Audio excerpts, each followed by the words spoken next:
When your president called, we talked about it. It took me about 2 seconds to say, I'll go. I wasn't looking to do it, and we are busy. We're winning a lot of battles right now. We love winning, don't we? Love winning. We're winning a lot of battles. But I wanted to do this for the University of Alabama. Good isn't good enough, tough isn't tough enough, and great isn't great enough. The Crimson Tide does not rest, does not quit, and does not stop winning until it's all time. It's all time. You're always winning, and you're going to keep winning. That's why the University of Alabama football team has won more games in the last decade than any college football team in America. That's not bad.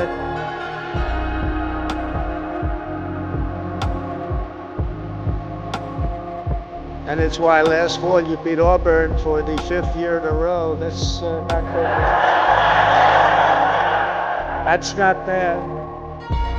The University of Alabama has a brand, and that brand is winning. That brand is winning. Great school. For all to see bigger, better, and greater than ever. Coming back, and they're coming back fast. The spirit of our age is one of boldness, vigor, ambition, and adventure. And it's exciting to be you and young. You'll embrace this moment, and you'll step forward with strength and grit, faith and patriotism to put America on a new trajectory for your children. And then you'll take your place among the greatest generations in the history of our country. I think you have a chance to be the greatest generation in the history of our country, because we're turning it around, and you happen to be available. You're available. A lot of odds, a lot of people said, I don't know. It worked out okay. Where are we? Oh, gee, I'm president. How did that happen? You're going to be in the same position, but would you like to hear some of the ideas, or should I just skip over that part? That's going to be more interesting than all the other stuff, which was slightly political, right? I'm going to give it to you, though, just as I see it and as I've learned it, the hard way and the easy way. First, if you're here today and think that you're too young to do something great, let me tell you that you are wrong. You're not too young. You can have great success at a very young age. You're all very young. In America, with drive and ambition, young people can do anything. I was 28 when I took my first big gamble to develop a hotel in Midtown Manhattan, the Grand Hyatt, and it worked out incredibly well. But I was very young at the time. I was like a very young person in sort of an old person business. Steve Jobs was 21 when he founded Apple. Walt Disney was 21 when he founded Disney. James Madison, James Monroe, Alexander Hamilton, Thomas Jefferson. They were no older than 25 when they began the journeys that etched their names into the history books for all time. So to everyone here today, don't waste your youth. Go out and fight right from the beginning, from the day you leave this incredible university. Go out and fight tough, fight fair, but go out and fight. You're going to be very successful, because now is the time to work harder than you have ever worked before. Push yourself further than you have ever pushed yourself before. Find your limits and then smash through everything. Go and smash through. You've watched that football team smash through. You're going to do the same thing. You're at the age when you have the time and vitality to do really incredible things. If you just give it your all. You'll look back, and a decade from now, you'll be astounded by what you've achieved. You'll remember this day. You'll remember when the guy named Trump was giving the commencement address, and he said I could do it, and guess what? I did. I think you're going to remember that very fondly. I hope so. Second of all, and very importantly, you have to love what you do. Okay? You have to. I rarely see somebody that's successful that doesn't love what he or she does. That's way really, like, work isn't work. It's fun. I find it fun. I work all the time, and I find it fun. If I didn't find it fun, I wouldn't be successful, whether it was real estate or in showbiz. I had a lot of different careers, but I loved real estate so much, and I was very successful in real estate because I loved it. I learned a lot from my father because I watched him work. He worked he was a workaholic. He loved to work. He's a good man. He was a tough guy, tough as hell, actually. Now that I think back, I don't know if you could even get away with that nowadays. He was tough. But he was a good man, I'll tell you. And he worked 7 days a week. He worked Saturdays, Sundays, it didn't matter. And I learned by watching him, he loved his life. He loved what he was doing. He had a great long-term marriage, a long, many years. He beat me on that one. Mine are very successful, but they haven't lasted quite as long. It was close to 70 years. That was a long time. I said, Pop, you beat me on that one. But you know what I learned from him? That he loved life, and all he did was work. I see people that don't work hard and they're miserable. So go out and find, but he loved what he was doing.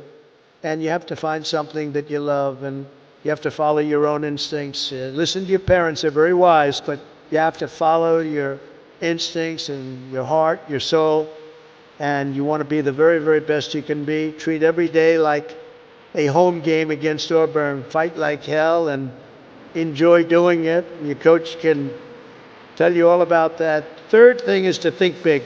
You know, you're going to do something, you might as well think big, because it's just as tough. You can think small. I know a lot of people, they thought small, they're very smart.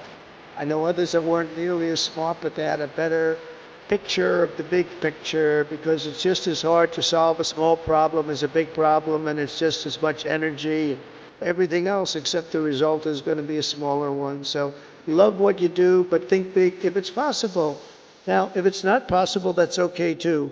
You do something, you have to do something that you love. You will have all the same headaches and challenges, all the same delays and setbacks, so you might as well do something that's just amazing. America doesn't aim small, Alabama doesn't aim small, and neither do you. So think big when possible, think big. Fourth is work hard. It's impossible to turn your ears off to the good and the bad, or to pick one or the other. You know, if you're listening to their negativity, you're also going to have big ears, we call it, to the compliments and the yes men. And the minute you're allowing someone else to control your day, or control your motivation, or control your wavelength of life, you set yourself up for failure. These are amazing times, and in order for us to wake up, we need a wake-up call. And if you can frame the circumstances to see it's an opportunity for everybody to pause and retreat from their lives, and by removing the constant stimulation in their external environment that reminds them of who they think they are as a personality, they're not going to the same places, they're not seeing the same people, they're not doing the same things. And they're actually confined to kind of a personalized retreat in the comfort of their own home. The death of emotions is primary, because when your emotions always skew the way you see reality. And Socrates, he was very different than what you hear today. You know, everybody today, like, oh, reality is what you make of it, what you want it to be. Socrates is the polar opposite. He says, look, your emotions are getting in the way of what's really out there. You need to start checking your emotions at the door and just see what the world actually is in itself. You have this misguided notion that everybody in life should just be honest, just be themselves. Whereas the truth is, we're never really ourselves. As a social animal, we're always wearing masks, we're continually acting.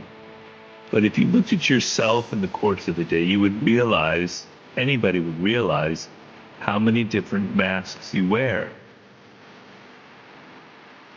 Now, the beauty behind this is who you're going to emerge as. And sure, the conditions in our environment are causing us to be uncertain. And in uncertainty, when things, we can't predict certain things, we move from everything that's predictable and known to this realm called the unknown. Mindset I'm defining as what's possible in your life, right? Think about the area that you're not making progress in. And mindset is the set of assumptions and attitudes we have around something, around how the world works, especially what we believe is possible, what we believe we're capable of, what we believe we deserve. And the fact about human beings is that we are not designed to do things that are uncomfortable or scary or difficult. Our brains are designed to protect us from those things, because our brains are trying to keep us alive. And in order to change, in order to build a business, in order to be the best parent, the best spouse, to do all those things that you know you want to do with your life, with your work, with your dreams, you're going to have to do things that are difficult, uncertain, or scary. You have to ignore the externalities, the third parties and their subjective views of you. Otherwise, you are setting yourself up for failure. And it breeds a false sense of ego. We have such a small window of opportunity in this life to self-generate success. And every day we wake up, that window's closing at an alarming rate. And every minute you waste worrying about somebody that has zero real effect on your life, that window comes closer. And one day you're going to wake up and look back, and that window is going to slam shut on your ass.